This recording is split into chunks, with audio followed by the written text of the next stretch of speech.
Hello दोस्तों, स्वागत है आपका मेरे यूट्यूब चैनल पे।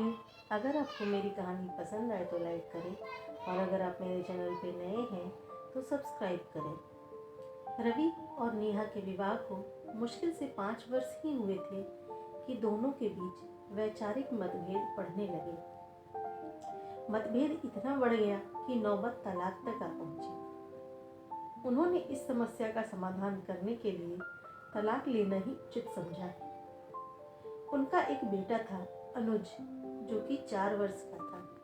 वह कभी माँ के साथ रहता तो कभी पिता के साथ। धीरे धीरे वह बड़ा होने लगा और वह अपने माता पिता दोनों का प्रेम साथ में पाने के लिए ललायित होने लगा। वह कभी नेहा से पूछता कि हम पापा के साथ क्यों नहीं रहते। जैसे सबके मम्मी पापा घर में साथ रहते हैं, वैसे ही मेरे पापा हमारे साथ क्यों नहीं रहते। कभी वह अपने पापा से पूछता कि पापा, आप खाना क्यों बनाते हो? सबके घर पर मम्मी बनाती है, हमारे घर पर क्यों नहीं बनाती। उसके इन प्रश्नों को सुनकर दोनों निःशब्द रह जाते। दोनों के बीच दूरियां इतनी बढ़ गई थी कि उन्हें पाटना अब नामुमकिन ही था। अनुज का जन्मदिन निकट आ रहा था। तलाक के बाद अनुज बारी बारी से दोनों के साथ अपना जन्मदिन मनाता था, कभी पापा के साथ तो कभी माँ के साथ। इसी तरीके से जीवन चल रहा था। अनुज हमेशा अपने ईश्वर से मांगता कि काश उसके माता पिता भी एक साथ मिलकर रहे। एक दिन नेहा अनुज को मॉल लेकर गई और उसे बहुत सारे उपहार दिखाए कि अपने जन्मदिन के लिए कोई तोहफा पसंद कर लो। पर अनुज के चेहरे पर इतने महंगे महंगे उपहार देखकर भी मुस्कान ना आ सकी। नेहा ने बोला, आखिर तुम्हें क्या चाहिए? अनुज ने धीरे से बोला, पापा। इस वाक्य के बाद नेहा रात भर सो न सकी। अनुज की यह चाहत वह पूरी तो करना चाहती थी, किंतु बीच में नेहा का अहम आ जाता था। आखिर तलाक की मांग भी तो उसी ने की थी। वह रवि के माता पिता के साथ नहीं रहना चाहती थी और रवि को अपने परिवार के साथ रहना था। नेहा को उस छोटे से शहर में छोटे से मकान में घुटन होती थी। उसने तो हमेशा से ऊंचे सपने देखे थे। वह हॉस्टल में पली बढ़ी लड़की थी। आखिर अब कैसे अपने सपनों के आकाश को छोटा करके घर की चारदीवारी में कैद होना स्वीकार कर लेती। उसे अपना ससुराल रत्ती भर भी पसंद नहीं था। उसने रवि से अलग रहने के लिए कहा, किंतु रवि माता पिता से अलग रहकर कैसे जी सकता था और इसी कारण उसने नेहा को तलाक दे दिया।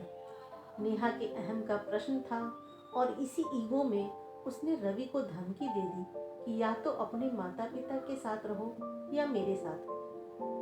अगर तुम माता पिता के साथ रहोगे तो मैं तुम्हारे साथ हरगिज नहीं रहूंगी। नेहा को लगता था कि रवि उसकी बात मान लेगा, तलाक तो उसे देगा नहीं, किंतु इसी कश्मकश में उसका और रवि का तलाक हो गया।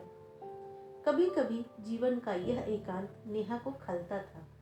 उसका भी मन करता था कि एक ऐसा घर होता जहाँ बूढ़े और छायादार वृक्ष भी होते। यदि घने वृक्षों का साया ना मिले तो फूलों की सुंदर क्यारियों को मुरझाते देर नहीं लगती। तलाक के बाद नेहा उसी शहर में नए फ्लैट में रहने लगी, क्योंकि वह वहीं काम करती थी। उसकी सैलरी भी अच्छी थी, किंतु इन सारी सुख सुविधाओं के बावजूद कोई कमी सी थी।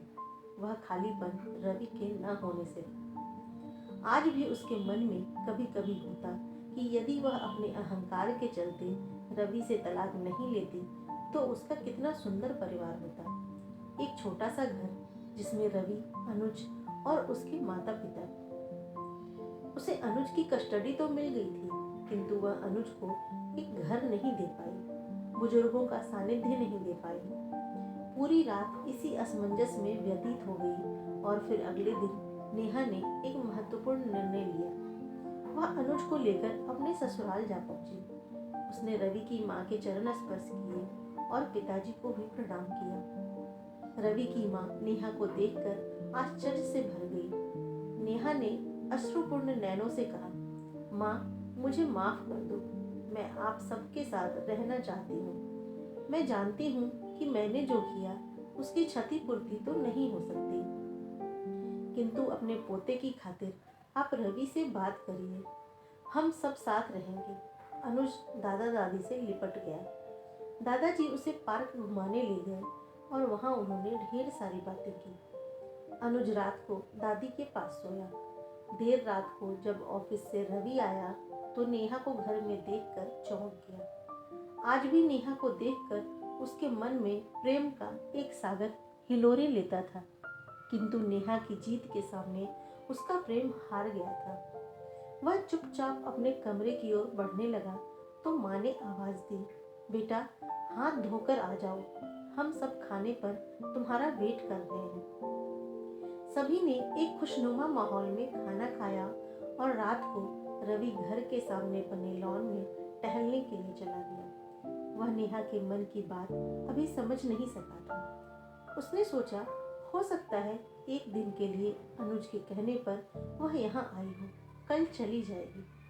लेकिन तभी नेहा ने पीछे से जाकर धीरे से उसके हाथ को पकड़ते हुए कहा, रवि क्या फिर से मेरे साथ जीवन के रास्तों पर चलना स्वीकार करोगे? क्या हम दोनों मिलकर जिंदगी का यह लंबा सफर तय नहीं कर सकते? अब मुझे और अकेले नहीं जिया जाता।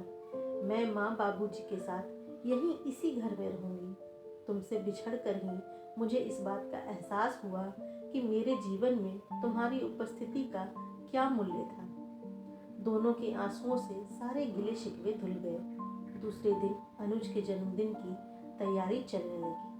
अनुज भी अपने इस जन्मदिन पर बहुत ज्यादा प्रसन्न नजर आ रहा था। आखिर उसे उसका पसंदीदा उपहार जो मिल गया था, मम्मी पापा दोनों का साथ और साथ में दादा दादी का आशीर्वाद। जन्मदिन की खुशियों में बढ़ोतरी हो गई थी।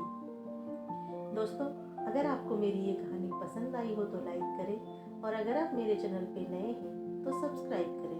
धन्यवाद।